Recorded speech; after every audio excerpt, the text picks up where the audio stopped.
Xo'p, muhim ayol qizlar, xayrli kech. Rubrika bepul konsultatsiya, savol-javoblarga audio razbor. Demak, bugun mana shu murojaatni tanladim. Rostini aytsam, murojaatni o'zingiz o'qib olasiz. Men o'qishga ozgina xijolatdaman, chunki juda ham negativga to'la murojaat bo'lgan, lekin shunaqa yozishga haqqingiz bor. Albatta, emotsiyalaringizni chiqarishga haqqingiz bor. Bu yaxshi. Xullas, qisqa mazmuni murojaatni erkak kishi turmush o'rtoqlari boqmasligi, ishlamasligi va jami uydagi bitavoy masalalar, xarajatlar hammasi ayol kishini bo'yniga tushib qolgani, lekin oxirida nimagadir bor deb keta olmayman degan fraza bor. Mana shu joyini bugun sizga tushuntiraman. Murojaatlar ichida aynan aktual mavzulardan bittasi mana shu ekan. Erkak kishi mas'uliyatdan qochishi va bunga bog'lagan holda ajrim haqida ham qisqa gapirib ketaman. Oxirida aytilgan fraza nimagadir bor deb keta olmayman degan fraza o'rtoqlar har doim men hamma darsliklarimda boshidan beri hamma seminarlarimda, hamma marafon kurslarimda aytib kelamanki,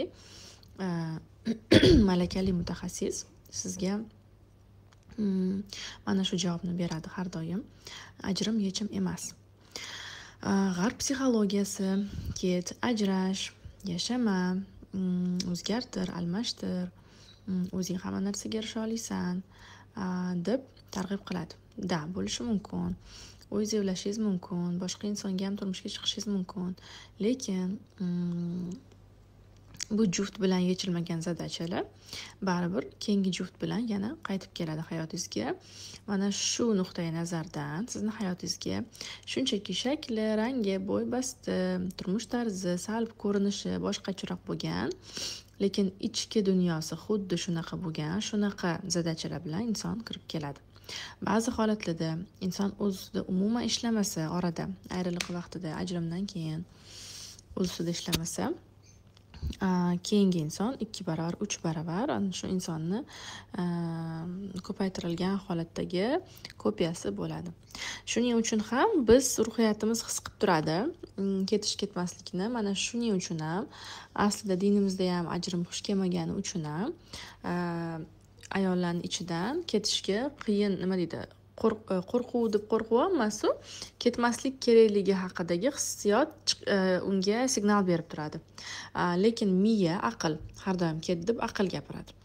Chunki bizani yomon gumonlarimiz aqlda, bizani orzu havaslarimiz aqlda, shayton aqlda o'tiradi. Nafs, kibr, hammasi aqlda. Nima uchun menga bunaqa qilishadi? Nega endi men chidashim kerak? Nima uchun? Bu hamma hisob-kitoblar, savol-javoblar aqlda bo'ladi, sodir bo'ladi. Lekin aql ruhni ustidan g'olib chiqa olmaydi. Ruh har doim eng oliysi, chunki bu Alloh puflagan ruh va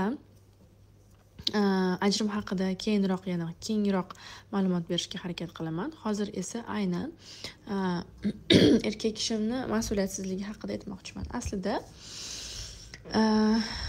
bu mavzuni alohida darslik, video darslikmi, vebinarmi, alohida 4 darsdan iborat kursmi qilishni niyat qilib turgandim. Yozing sizga qaysi biri qulay bo'ladi. Chunki bu juda ham keng mavzu va bugun O'zbekistonda mana shu feministik qarashlar, ayollarni kuchli bo'lib ketishi, biznes ledilar ko'payishi oqibatida erkaklar mas'uliyatsizlashib qolyapti. Ya'ni bu joyda men ayol yoki erkak aybdor demoqchi emasman. Bu davr shunaqa bo'lib qoldi va qanaqadir davrning yangi ilmlari, g'arb psixologiyasi va tushunchalari kirib kelgani natijasida ayollar ko'proq hayotdagi mas'uliyatni bo'yniga olishni boshladi. Lekin me'yoridan chiqib, moliyaviy mas'uliyatni erkak kishini o'rniga hal qilib berish, erkak kishini motivatsiyalash, unga doimiy ravishda onalik qilib tarbiyalash, uni o'ngga chapga qilib nazorat qilish kabi butunlay erkak kishini mas'uliyatini ayol kishi bo'yniga olgandan keyin erkakka nima qoladi? Aytinglar menga. Nima qoladi? Divanda yotish qoladi. To есть hamma narsani olib bo'lganingizdan keyin. Qarasho, bu narsa oila yili davomida davom etadi. Lekin vaholanki boshida o'sha mas'uliyatni ayol kishi ola boshlagan. To'g'ri, qaysidir joyda erkak kishi o'zi sizga yuklashni boshlagan bo'lishi mumkin, lekin o'sha yerda ayol kishi chiroyli отказ qilib, erkak kishiga ishonishini, erkak kishi hamma narsani uddalay olishini bilishini, ayol kishi ojizligini ko'rsatishi, namoyish qilishi, u qo'lidan hech narsa kelmasligi, kerak bo'lsa erkak kishi undan aqlliroqligini, uni jufti undan uddaburonroq, hayotda hamma narsani hal qilish uni mas'uliyatida ekanligini, qizlar urush janjal bilan o'tirib suhbatlashib, erkak kishini miyasini yeb emas, balkim xatti harakatlari bilan, shirin so'zi bilan chiroyli tarzda tushuntirib namoyon qilish kerak edi. Erkak kishi qachonki ayolni kuchini ko'rsa, o'zi evlayotganini ko'rsa, o'zi hamma narsani undan ko'ra tezroq, yaxshiroq, muvaffaqiyatliroq bajarayotganini ko'rsa, shunchaki qo'l qovushtirib o'tirishni tanlaydi. Chunki oilada решать qilish, ya'ni hal qilish hamma masalalarni, daromad, xarajatlar, mas'uliyat, uy ro'zg'or, kommunal to'lovlar, bolalarni xarajatlari, ayol kishini xarajatlari, oilani ba'zi ehtiyojlari, ta'minoti hammasi erkak kishini mas'uliyatida bo'lishi kerak. Bitta insonni mas'uliyatida bo'lishi kerak va baraka o'sha insondan oqadi. Men buni juda ham ko'p podkast va intervyularda ham gapiraman. Va agar hozir shunaqa holatga kelib qolgan bo'lsangiz ham, уже до того erkak kishi o'rganib qolgan, до того erkak kishi sizni sizga kuchlidek qarab qolgan, mas'uliyatni umuman hech qanaqasiga olish niyati yo'qmi? Bo'ldi, sekin astalikla endi shu holatni jертва qilib, ya'ni fidokorlik qilib, sekin mas'uliyatni bo'yningizdan tushirib erkak kishiga qo'yishni boshlash kerak. Tasavvur qiling, shu darajada ishlamayapsiz, pul topmayapsiz, oila och, bolalar och, hech narsa hal bo'lmayapti, hamma narsa yomon holatga kelib qoldi. Mana shu joyda ayol kishi agar sabr qilib bersa, Allohga ishonib, baribir rizqimiz keladi deb, erkak kishi ehtiyojini ko'rishni boshlaydi, что oilasi qiynalayotganini, bola chaqasi och qolayotganini va sekin turib o'rnidan ko'chaga chiqib rizq topib kelishga harakat qilishni boshlaydi. Lekin ayollar biz nima qilamiz? Mana shu vaziyatda voy hozir men qilmasam erim qilmaydi, bir kun kutdim, 2 kun kutdim, bir hafta kutdim, bir oy kutdim, baribir erim o'zgarmayapti, bolalarimni kasha pampersi kerak, unisi kerak, bunisi kerak deb Allohga ishonchsizlik qilib, mana shu rizq hozir men turib harakat qilmasam kelmay qo'yadi deb o'ylab, vaholanki rizq har doim qanaqa yo'l bilan bo'lsa ham keladi, bilasizlar bu narsani. Qayerdandir kimdir olib keladi, Alloh yetkazadi qaysidir yo'l bilan. Lekin u faqat siz orqali oqib kelishi shart emas. Sabr qilib bera olgan ayolgina sekin astalikla mas'uliyatni kichkina narsalardan boshlab, keyin kattasigacha erkak kishiga topshiradi va bu tabiatan ham dinda ham, ham psixologiyada ham tabiatan ham prirodniy erkak kishini asliyati hisoblanadi.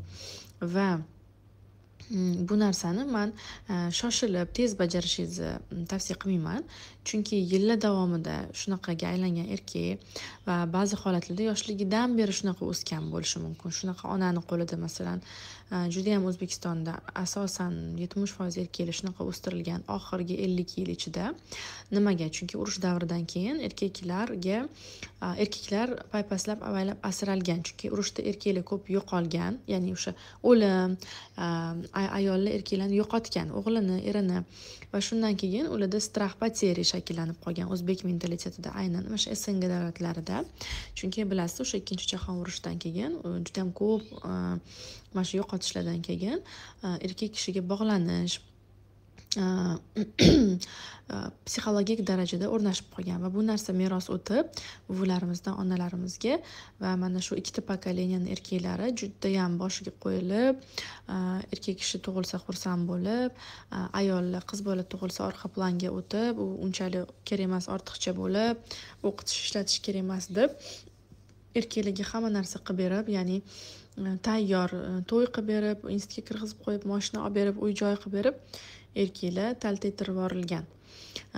Va mana shunaqa erkakni endi bugun o'z ustida ishlayotgan, ilm olayotgan, islomdan xabari bor rivojlanayotgan ayol qizlar qaranglar, diqqat qilinglar, tarbiyalash, bolasiga o'xshab yo'lga solish emas, balkim o'zi chiroyli ayolligini saqlagan holatda o'sha erkakda erkakligini uyg'otish vazifasi yuklatilgan. Zamonning missiyasi shu, bizga berilgan missiya shu. Shunaqa.